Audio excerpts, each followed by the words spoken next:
산을 좋아하는 사람들이 등산을 할 때에 등산로가 있으면은 길을 찾기가 쉽습니다.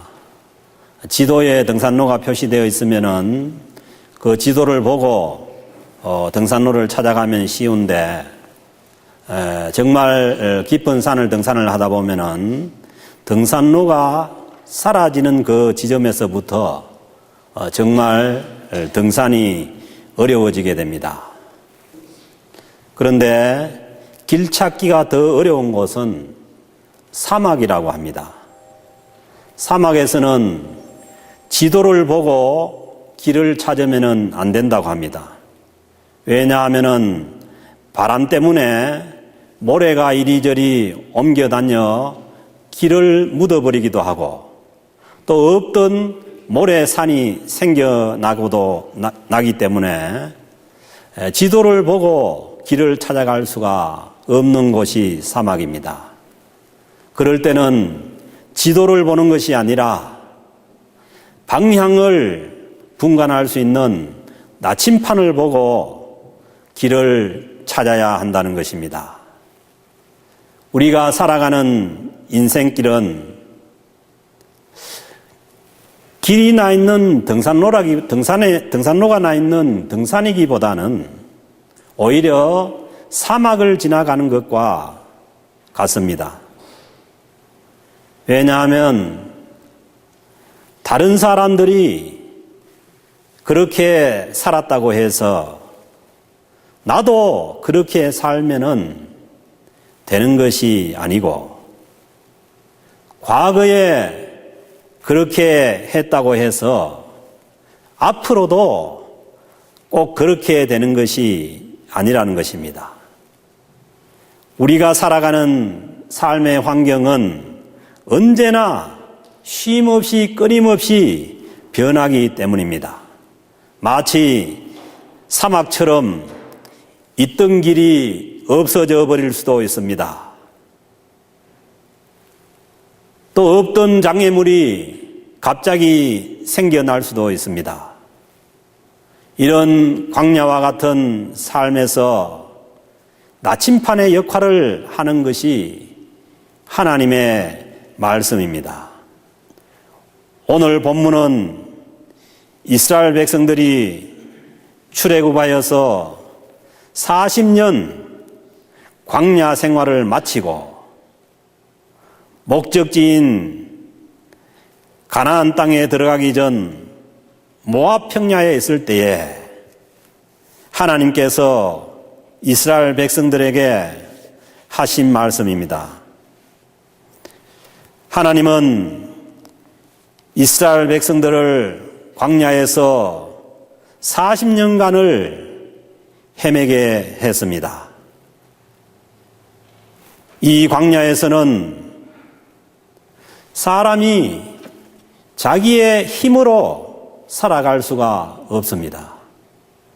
제가 시골에 어릴 때에 우리 부모님들이 살았던 그런 삶을 보면은 그 시골에서 농사를 짓는데 천수답, 그러니까 하늘에서 비가 내리지 않으면은 물이 주어지지 않는 그런 논을 경작하고 그렇게 사는데, 그러니까 비가 좀 덜 와서 겨울에 물이 조금 있을 때는 서로 싸웁니다. 우리 논에 물을 많이 대기 위해서 서로 싸우고, 또 어떨 때는 저쪽 논에 물을 대놓으면은 밤에 자다가 모르게 가서 그걸 막아버리고 우리 논으로 갖다 넣기도 하고 그렇게 해요. 그렇게 하다가 물이 더 말라버리면은 구덩이를 팝니다. 물 구덩이를 파서 그 물이 고이면은 그것을 퍼서 논으로 떠넣는 거예요. 그렇게 해서 벼를 살리려고 해보지만은, 그러나 그것도 물이 말라버리면은 이제는 싸울 이유도 없고 싸울 힘도 없고 모두가 논둑에 걸터 앉아서 하늘만을 쳐다보고 있습니다. 이스라엘 백성들의 광야 생활도 마찬가지였습니다. 처음 광야 생활이 시작될 때는 원망도 했고 불평도 했고 했지만은 그러나 이것이 10년, 20년이 지나서 30년, 40년이 되어 갈 때는 아무도 하나님을 향해서 원망할 수 있는 그러한 힘마저 잃어버리게 됩니다. 사람이요, 인생을 살면서 남을 향해서 원망할 수 있고 그렇게 할 수 있는 것은 아직도 힘이 있다는 겁니다. 그래서 하나님은 이 이스라엘 백성의 40년의 광야 생활을 통해서 그 모든 이스라엘 백성들의 힘을 빼버립니다. 원망하고 절망할 힘마저도 빼버리고 오직 하나님만을 의지할 수 있는 그러한 믿음의 사람들을 만들어가는 것입니다.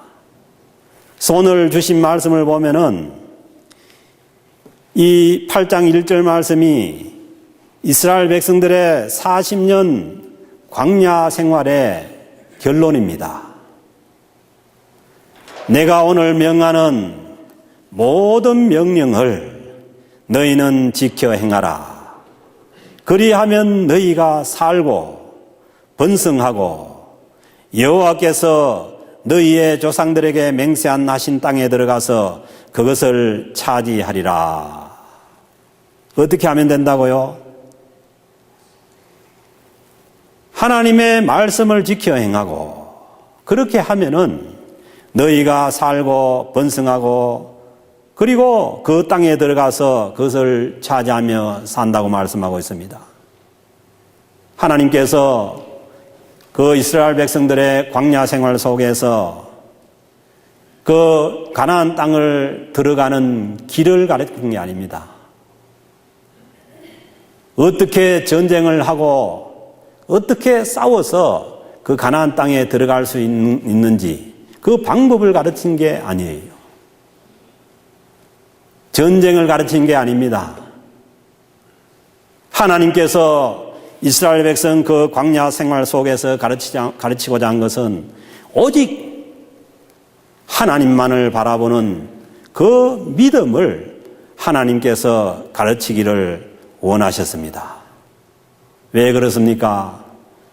일주일만이면 들어갈 수 있는 그 가나안 땅을 이스라엘 백성이 40년을 헤매게 된 그 원인이 어디에 있었어요? 하나님의 말씀을 믿지 못하고 하나님의 말씀을 순종하지 못하는 그 불신앙 때문에 이 광야 생활을 하게 되었으니까 하나님께서 가르쳐야 될 것은 다른 것이 아니라 이 광야 생활에서 하나님만을 의지하는 그 믿음을 가르쳐야 했던 것입니다.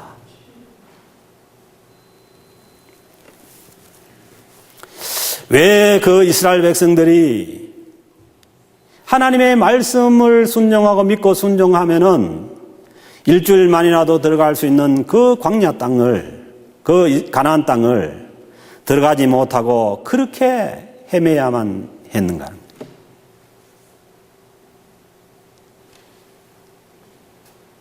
왜 하나님의 말씀인데 그 하나님의 말씀을 순종하지 못하고 그렇게 살아야만 했는가?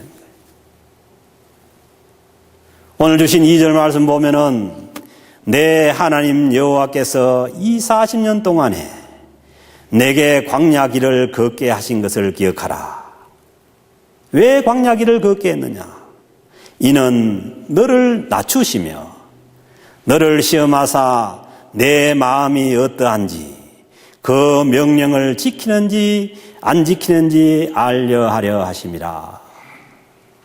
결국은 하나님을 의지하고 하나님의 말씀을 순종할 수 있는지 않는지 그것을 알기 위해서 그 40년간을 광야길을 헤맸다는 거예요.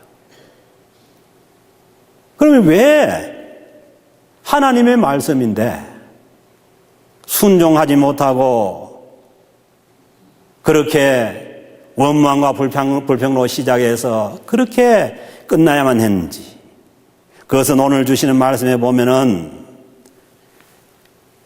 우리의 마음이 낮아져야만, 너를 낮추시며, 우리의 마음이 낮아져야만 하나님을 바라볼 수가 있고 하나님의 말씀을 순종할 수가 있다는 것입니다. 그러므로 우리 하나님을 믿는 기독교인의 그 인격의 중심은 뭐냐 하면은 겸손이에요. 낮아지지 않으면은, 마음이 낮아지지 않으면은 하나님을 신뢰할 수가 없고 하나님의 말씀을 따를 수가 없던 것입니다.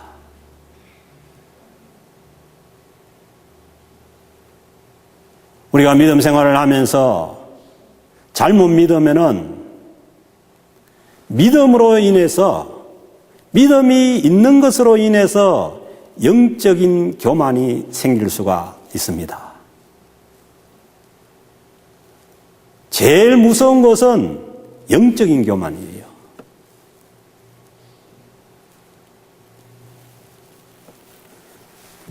그래서 신앙인의 그 인품 속에는 낮아지는 그 겸손의 인품이 있지 않으면은 하나님의 말씀을 따라갈 수가 없다는 것입니다.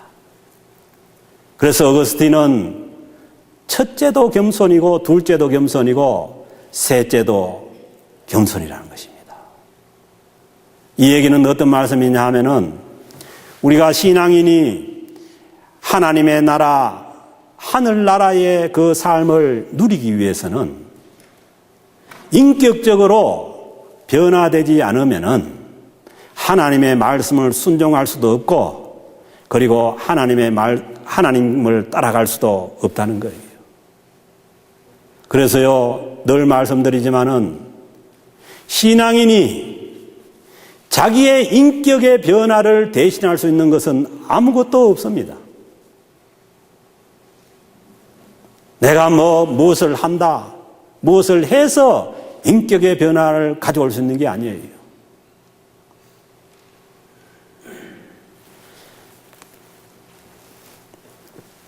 그리고 3절에서도 계속 말씀하십니다.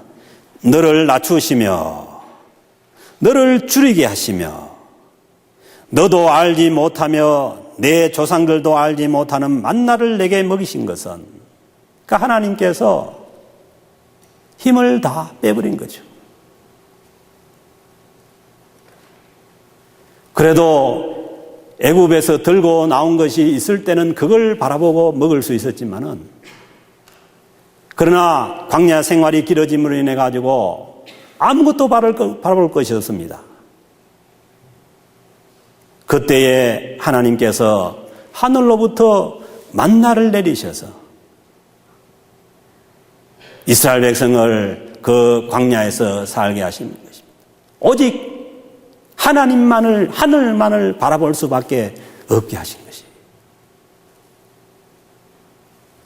사랑하는 성도 여러분, 그렇다면은 우리가 어떻게 낮아져서 하나님의 말씀을 순종할 수 있고 하나님을 바라볼 수 있게 되는 것입니까?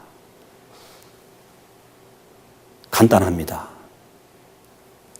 힘을 빼면 됩니다. 힘이 문제입니다. 힘이.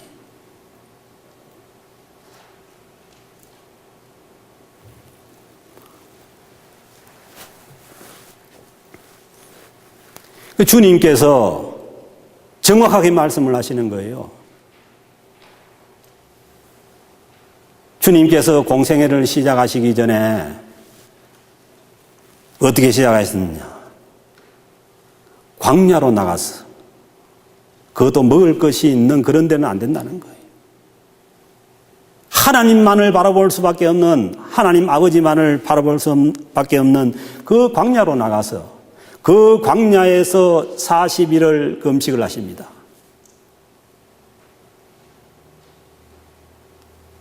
그리고 난 다음에 사단이 주는 시험이 뭐냐 하면은 돌을 떡덩이로 만들어 먹으라는 거예요. 보세요. 그 상황에서 40일을 굶은 사람이 가장 시급하고 급한 문제가 뭐예요? 먹는 문제 아닌가요?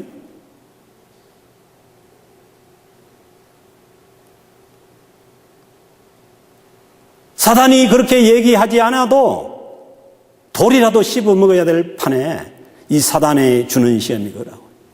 돌을 떡덩이로 만들어 먹으라는 거예요. 그때 주님은 한치의 갈등도 없습니다. 바로 그때에 주님께서 인용한 말씀이 오늘 주시는 신명기 8장 3절의 말씀입니다. 사람이 떡으로만 사는 것이 아니요 하나님의 입에서 나오는 모든 말씀으로 사는 줄을 내가 알게 하려 하심이니라. 사랑하는 성도 여러분, 우리의 먹고 사는 문제가 시급하면 시급한 문제일수록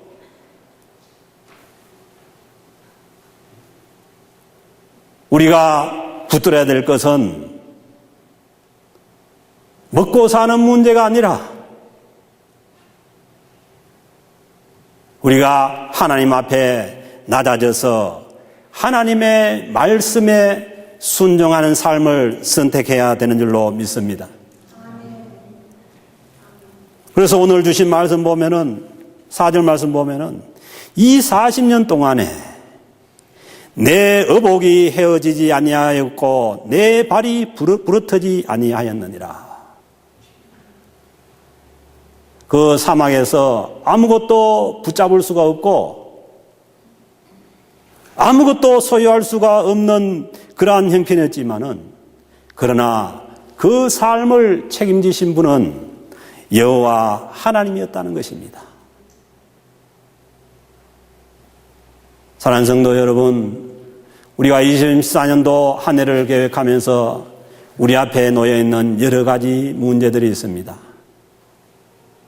사실은 그것이 문제가 아니라 우리가 어떻게 낮아져서 하나님을 바라보고 하나님의 말씀에 순종할 수 있는가가 우리의 삶을 결정하는 문제라는 것입니다. 주님께서 말씀하시죠. 염려하지 말라. 무엇을 먹을까 무엇을 입을까 염려하는 것은 다 이방인들이 하는 것이라. 우리가 무엇을 먹을까 무엇을 입을까 무엇을 마실까 심하게 염려한다는 것은 그것은 우리가 하나님의 백성이 아니고 이방인인 줄도 몰라요.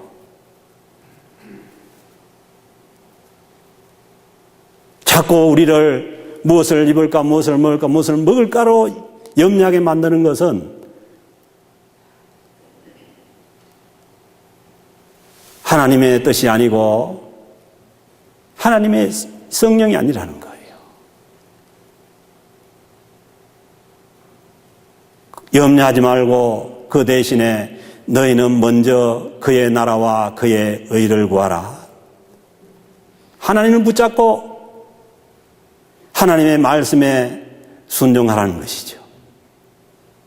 그리하면은 이 모든 것을, 여기에서 이 모든 것이란 우리가 먹고 입고 살아가는 것들이에요. 이 모든 것을 너희에게 더하시리라고 주님께서 말씀하시는 것입니다.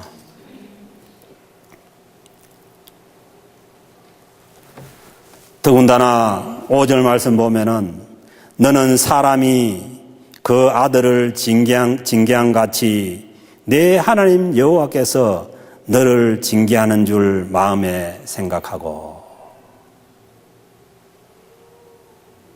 우리가 마음이 교만해서 낮아지지 못해서 하나님 붙잡지 못하고 하나님의 말씀을 순종하지 못할 때에 하나님은 그 사람이 그 아들을 징계한 같이,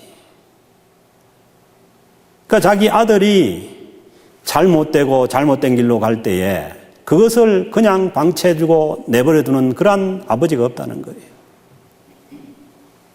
그런 것처럼 하나님께서 너를 징계하는 줄을 마음에 생각하고, 사랑하는 성도 여러분, 우리가 마음을 높일 이유가 없습니다. 무엇의 잘 된다고 마음을 높일 이유도 없고, 모든 것이 다 잘 되고 잘 가도 우리의 마음은 낮아져야 되는 거예요. 마음이 높아졌을 때는 하나님께서 그 아들을 징계한 같이 너를 징계하는 줄을 마음에 생각하라는 것입니다. 사랑하는 성도 여러분, 2014년도 한 해를 생각하면서 시작하면서 여러분들의 마음을 낮출 수 있기를 주님으로 축복합니다. 마음을 낮추어서 주님을 바라보고 주님의 말씀에 순종하는 그러한 한 해의 시작이 될 수 있기를 주의 이름으로 축복합니다. 하나님은 결코 우리를 힘들게 하기 위해서, 어렵게 하기 위해서 우리를 징계하시는 분이 아닙니다. 결국은 8절에 6절에 있는 말씀대로 내 하나님 여호와의 명령을 지켜 그의 길을 따라가며 그를 경외할지니라. 하나님께서 우리에게 원하시는 것은 그 하나님의 말씀을 순종하고 그리고 그 하나님을 경외하는 그 길로 가게 하기 위해서 우리의 마음이 높아졌을 때 하나님께서 징계하신다는 거예요. 우리가 인생길을 살아가는 데 있어서 광야길이 있고, 그리고 때로는 우리가 하나님 앞에서 징계를 받아야 되는 그런 길이 있지만은, 그런 상황이 있을 수 있지만은, 그러나 하나님께서 궁극적으로 우리를 인도하기를 원하시는 곳은 가나안 땅이고, 그리고 그 가나안 땅에서 우리를 향해서 하나님께서 찬송을 받기를 원하신다는 거예요. 7절부터 말씀 보면은 내 하나님 여호와께서 너를 아름다운 땅에 이르게 하시나니. 있습니까? 하나님께서 하나님의 백성들을 인도해서 궁극적으로 이르게 하고자 하는 땅은 우리를 하나님 보시기에 아름다운 땅에 이르게 하신다는 거예요. 믿습니까? 여기에 우리 성도들의 소망이 있는 것이죠. 우리가 길이 없는 그런 광야를 헤맬 때도 있고 하나님의 징계 속에서 아파할 때도 있지만은, 그러나 궁극적으로는 우리 하나님께서 너를 아름다운 땅에 이르게 하신다는 거예요. 사랑하는 성도 여러분, 2014년도 여러분들의 마음을 낮게 가지고, 그리고 하나님을 바라보고 하나님의 말씀에 순종해 나감으로 인해서 여러분들의 삶이 오늘 주신 말씀처럼 아름다운 땅을 향해서 소망하면서 나아가는 삶이 될 수 있기를 주님의 이름으로 축복합니다.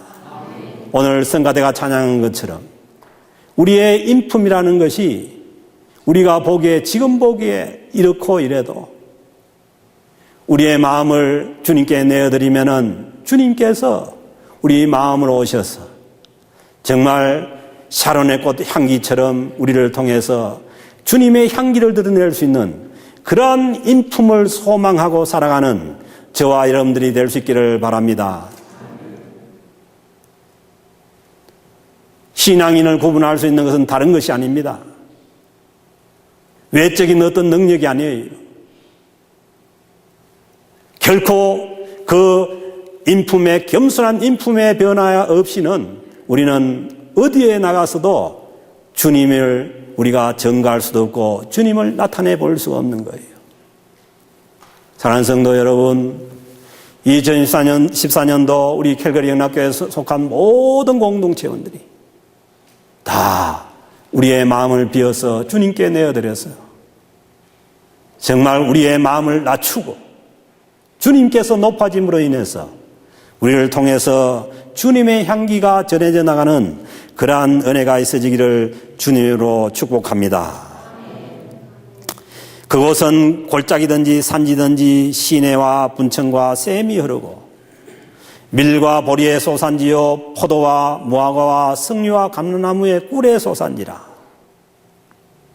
내가 먹을 것에 모자람이 없고 내게 아무 부족함이 없는 땅이며 그 땅의 돌은 철이요 산에서는 동을 캘 것이니라.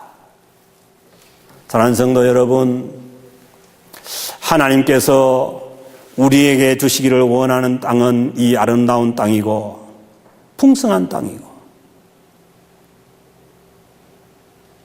주님께서 오셔서 예수님께서 오셔서 말씀하시기를 내가 너희에게 주기를 원하는 것은 생명을 얻되 풍성히 얻는 삶이라는 것입니다. 그런데 이스라엘 백성들이 왜 그 광야길을 통과해야 되느냐? 그 광야길을 통과함으로 인해서 그들의 인품이, 그들의 성품이 그 광야를 통과함으로 인해서 정말 낮아지는 겸손한 그러한 사람들로 변했다는 거예요. 그렇다면은 우리의 믿음 생활에 있어서, 우리의 삶에 있어서 문제가 뭐냐는 거예요. 그것은 내가 문제고, 내 인품이 문제고, 내 성품이 문제라는 것입니다.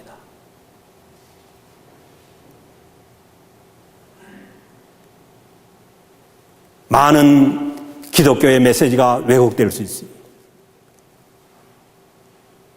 마치 무슨 큰 일을 하고 위대한 일을 하면은 그것으로 인해서 마치 내가 위대한 크리스찬이 된 것처럼, 내가 위대한 사람이 된 것처럼 그렇게 착각을 하게 만드는데 그렇지 않습니다.